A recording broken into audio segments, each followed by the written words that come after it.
Once upon a sunny Saturday morning in a quiet neighborhood where every lawn looked like it had been brushed with a giant green comb, a boy named Aiden stepped out of his front door with the biggest grin in the whole world. In his hand was a slightly chewed brown leash. At the other end bounced Buddy, his golden brown Labrador, tail wagging so hard it looked like a helicopter propeller trying to lift off.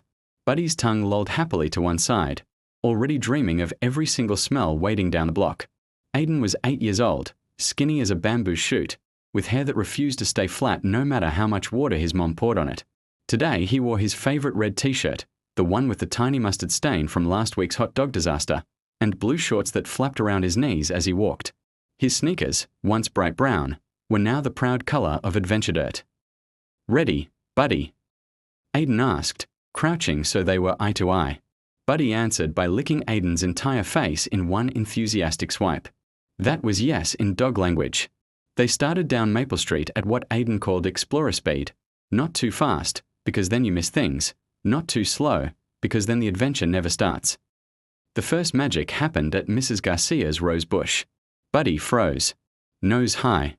Ears perked.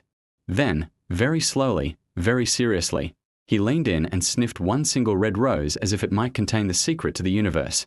Aiden whispered, "What do you smell, boy? Treasure map? Pirate gold? Yesterday's sausages?" Buddy sneezed dramatically. Petals fluttered like pink snow. Aiden laughed so hard he almost dropped the leash. 2 houses later they met Mr. Ramirez watering his lawn. He waved the hose like a conductor's baton. "Morning, Captain Aiden. Taking the first mate for patrol?" "Yes, sir." Aiden saluted. "We are checking for dragons, lost treasure, and ice cream trucks with broken engines." Mr. Ramirez chuckled. "Well, if you find that last one, bring me a vanilla cone. Extra sprinkles." Buddy barked once, short and official, like he was taking the order very seriously. They turned onto Acacia Avenue, the street that always felt a little wilder because the trees grew close enough to touch fingertips above the sidewalk. Sunlight danced through the leaves, making moving polka dots on the pavement. Aiden tried to step only on the sunny spots, pretending the shadows were lava. That was when Buddy suddenly yanked left. "Whoa, Buddy. What is it?" Buddy pulled harder, nose glued to the ground, tail spinning like a wind-up toy. Aiden jogged to keep up, sneakers slapping the concrete. They skidded to a stop in front of Old Man Thompson's side yard. There, half hidden under a giant hydrangea bush, sat the shiniest, most beautiful thing Aiden had ever seen in real life, a bright silver bicycle. Not new, but forgotten new. Chrome glinted like it was winking at them. A little bell on the handlebar still had its red rubber cover. The seat had a tiny crack shaped like a smile. Buddy sat down proudly, as if to say, "I found it. You're welcome." Aiden's heart did a cartwheel. It's perfect," he breathed. He looked around. No one was watching. Old Man Thompson's porch was empty. The garage door was closed. Aiden knelt beside the bike and touched the handlebar. Cool metal. Real. Then he saw the note taped to the crossbar, small, folded, written in shaky handwriting, "Free to a good home. Been waiting for someone with fast legs and bigger dreams. Take me if you promise to ride." Aiden read it twice. Then he looked at Buddy. Buddy tilted his head, ears flopped, eyes saying, "We are the good home, right?" Aiden swallowed.